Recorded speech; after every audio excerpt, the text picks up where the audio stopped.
Hello everyone, welcome back to the channel.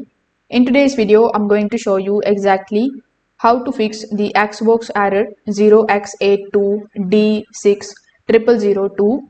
It usually means there is a problem with disk playback or license recognition.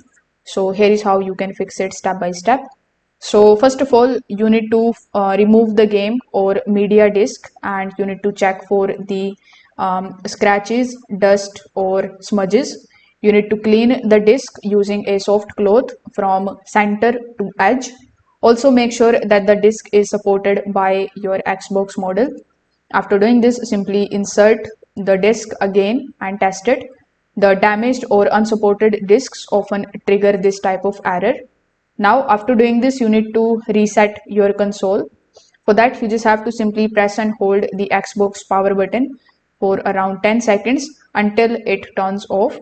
After that, simply unplug the power cable for about 30 seconds. Then plug it back in and turn the console on.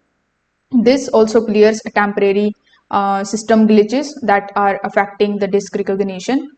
Now, this particular error can also be relating to the software. So make sure that the Blu-ray player app is installed and updated. You can just simply go to the games and the app section.